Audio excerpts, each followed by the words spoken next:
வீட்டுல லேடிஸ் எப்படி இருப்பாங்க, பந்து எதுக்கு கட்டுறாரு? 10 நாள் லோன் கட்ட தவறியதால் இப்படியா? ஷூரிட்டி கொடுத்த நண்பருக்கு நேர்ந்த சோகம். உங்க கம்பெனி ஆளும் கரெக்டா வீட்டுக்கு இல்ல நீங்க தான் அட்ரஸ் அப்டேட் நான் பண்ணுவேன். உங்க கம்பெனில அப்டேட் பண்ணலன்னா நான் என்ன பண்றது? இல்லையா, எல்லாம் ஒர்க்கிங்ல தான் இருக்கு. முந்தானத்து பேசுனாங்கல்ல கஸ்டமர் கேர்ல இருந்து, மண்டே கட்டுற மேடம் அப்படின்னு சொன்னீங்க.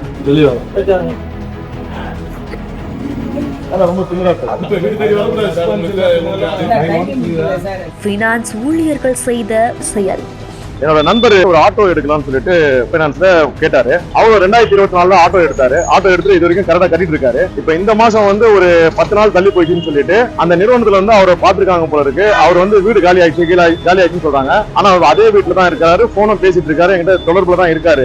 அவரை கேட்காம எங்க வீட்டுல காலைல 8 மணிக்கு வந்து குற்றவாளி பிடிக்கிற மாதிரி வீட்டுல லேடிஸ் இருக்கும்போது காலையில வந்து இது மாதிரி செய்யறதுதான் தவறு. வடசென்னை திருவொற்றியூர் பகுதியில வாழ்ந்துட்டு வரவர் தான் பரீத். இவருடைய ஃப்ரெண்ட் ஒருத்தர் ஒரு தனியார் பினான்ஸ் நிறுவனத்துல தன்னுடைய ஆட்டோவுக்காக லோன் வாங்கினதாகவும் சொல்லப்படுது. இந்த நிலையில தான் இந்த மாதம் லோனுக்கான மாசம் கட்டக்கூடிய அந்த தவணைய 10 நாட்கள் கட்ட தவறினதாகவும் சொல்லப்படுது. உடனே அவருடைய வீட்டுக்கு போய் பார்க்கும்போது அவர் இல்லாததால உடனே அந்த தனியார் நிறுவன ஊழியர்கள் பரீத்தோட வீட்டுக்கு போய் லோன் சம்பந்தமா விசாரணையில ஈடுபட்டிருக்காங்க. உடனே அதிர்ச்சி அடைஞ்ச பரீத், லோன் வாங்கினது என்னோட ஃப்ரெண்டு தானே, 10 நாள் தானே கடன் கட்டல, அதுக்காக எந்த ஒரு இன்ஃபர்மேஷனும் இல்லாம வீட்டுக்கு வந்துருவீங்களான்னு பரீத் திருவொற்றியூர் காவல் நிலையத்துல புகாரும் கொடுத்திருக்காங்க.